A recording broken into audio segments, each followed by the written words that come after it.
टींजा को एक अंडा मिलता है जो बहुत बड़ा हो जाता है। अब उस अंडे में से क्या निकलने वाला है ये आपको आगे इस वीडियो में पता चलेगा और ये कहानी काफी मजेदार होने वाली है। कहानी की शुरुआत टींजा से होती है जो जिम्नास्टिक की प्रैक्टिस कर रही है। तभी उसकी मॉम वहां जाती है जो एक ब्लॉगर है और अपनी फैमिली के ब्लॉग्स बनाती है। तभी खिड़की पर उन्हें एक आवाज सुनाई देती है जिसे देखने के लिए टींजा खिड़की के पास जाती है। जैसे ही वो खिड़की खोलती है एक कौवा अंदर आ जाता है जो काफी तोड़फोड़ कर देता है। फिर उसे टींजा पकड़ लेती है और वो उसे बाहर छोड़ना चाहती है, लेकिन उसकी मॉम उससे उस कौवे को ले लेती है और उसकी गर्दन तोड़ देती है और टींजा को उसे डस्टबिन में फेंकने को कहती है।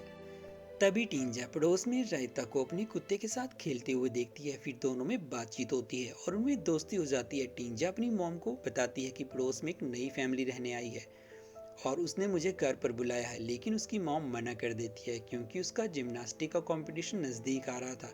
टिंजा बहुत उदास रहती है क्योंकि उसकी मॉम को उससे बहुत एक्सपेक्टेशन है, लेकिन तभी उसे कुछ आवाज़ सुनाई देती है। उसे लगता है कि ये उस कौवे की आवाज़ है, लेकिन डस्टबिन में कौवा नहीं होता और वो उस आवाज़ का पीछा करते हुए जंगल में पहुंच जाती है। वहां उसे वही कौवा दिखता है जो घायल है। टिंजा से उसका दर्द देखा नहीं जाता और वो उसे उस पीड़ा से आज़ाद कर देती है। उसे पास में एक अंडा दिखाई देता है। उसे लगता है ये उस कौवे का है और उसे अपने साथ घर ले आती है। अगले दिन वो स्कूल में जिम्नास्टिक की प्रैक्टिस करती है, लेकिन वो अच्छा नहीं कर पाती और वो थोड़ा उदास हो जाती है। उसके बाद वो घर आती है, लेकिन वो देखती है कि उसकी मॉम टैरो के साथ मस्ती कर रही है और दोनों काफी करीब आ जाते हैं। टैरो निंजा को देखते ही वहां से चला जाता है। टिंजा की मॉम उसे कंपटीशन के लिए एक ड्रेस गिफ्ट करती है। फिर वह कहती है, तुमने सब देख लिया, बड़ों के पास कई बार कुछ खास दोस्त होते हैं, लेकिन अपने पापा को इसके बारे में मत बताना। और वो मान जाती है। टिंजा अपनी मॉम के जाने के बाद उस अंडे को कान से लगाकर देखती है जिसमें से उसे दिल के धड़कने की आवाज आती है। अगले दिन जब वह उस अंडे को फिर से देखती है तो वो काफी बड़ा हो जाता है, जिसे वो अपने टेडी में छिपा देती है। टिंजा जब स्कूल में प्रैक्टिस कर रही होती है तो उसकी मॉम भी वहीं पर होती है। फिर उसके बाद रायता भी प्रैक्टिस करती है जो टिंजा से बहुत अच्छा करती है, लेकिन टिंजा की मॉम को ये बिल्कुल भी अच्छा नहीं लगता। फिर वो टिंजा से बार बार प्रैक्टिस करवाती है। उसके हाथों में भी छाले पड़ जाते हैं, लेकिन बाद में वो अच्छा करने में कामयाब हो जाती है। टिंजा जब अपनी मॉम के साथ घर पर होती है तो उसकी मॉम उसे अपने और टैरो के प्यार के बारे में बताती है जो टिंजा को बिल्कुल भी अच्छा नहीं लगता, लेकिन वो कुछ भी नहीं कर सकती। टिंजा उस अंडे को लिपट कर रो रही होती है और उसके आंसू उसमें एब्जॉर्ब हो जाते हैं जो काफी अजीब था।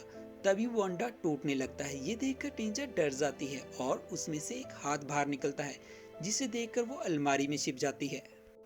वहां से छिपकर वो देखती है कि अजीब सा पक्षी अंडे से बाहर आया है, लेकिन वो उसकी आवाज सुनकर काफी डर जाती है। तभी उसके पापा उसे आवाज लगाते हैं। फिर वो बाहर आ जाती है और देखती है कि वो पक्षी खिड़की से बाहर चला गया और वो बाकी सब छिपा देती है। जब उसके पापा अंदर आते हैं तो टिंजा उसे बताती है कि एक पक्षी था जो खिड़की से अंदर आया था। अगले दिन जब टिंजा सो रही होती है तो उसे कुछ आवाज आती है। जैसे ही वो खिड़की से बाहर देखने लगती है तो वो पक्षी अंदर आ जाता है। पहले तो टिंजा बहुत डर जाती है, लेकिन वो देखती है कि उसके हाथ में एक कांच लगा हुआ है जिसे वो निकाल देती है। फिर वो पक्षी टिंजा का हाथ पकड़कर अपने सिर पर रखता है और टिंजा उसे सहलाने लगती है, लेकिन टिंजा देखती है कि उसके हाथ पर कुछ चिपचिपा सा लग गया है। फिर वो उसे बाथटब में नहलाती है ताकि वो अच्छे से साफ हो जाए और दोनों में अच्छी दोस्ती भी हो जाती है। रात को टिंजा जब सो रही होती है तो उसे कुत्ते की भौंकने की आवाज परेशान करती है। वो अजीब सा पक्षी बाहर जाता है और कुत्ते के भौंकने की आवाज आना बंद हो जाती है।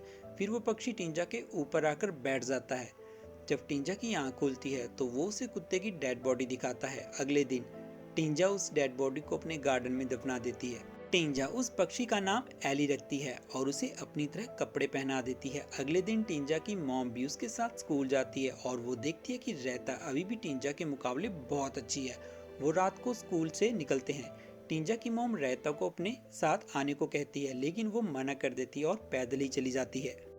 रायता को लगता है कोई उसका पीछा कर रहा है और वो भागने लगती है। जब रायता पीछे मुड़कर देखती है तो वो एली को देखकर बहुत ज्यादा डर जाती है। फिर टिंजा को भी कुछ होने लगता है क्योंकि वो पता नहीं कैसे एली से जुड़ी होती है, लेकिन उसकी मॉम को लगता है कि टिंजा शायद कंपटीशन से पहले घबरा रही है।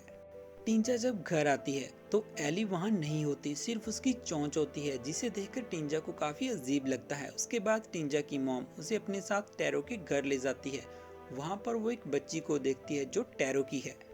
रात को टिंजा अपने रूम में होती है, तब वह खिड़की के पास एली को देखती है जो बहुत ही अजीब दिख रही होती है। उसके बाद दोनों साथ में सो जाती हैं। अगले दिन उन्हें रेता के बारे में पता चलता है।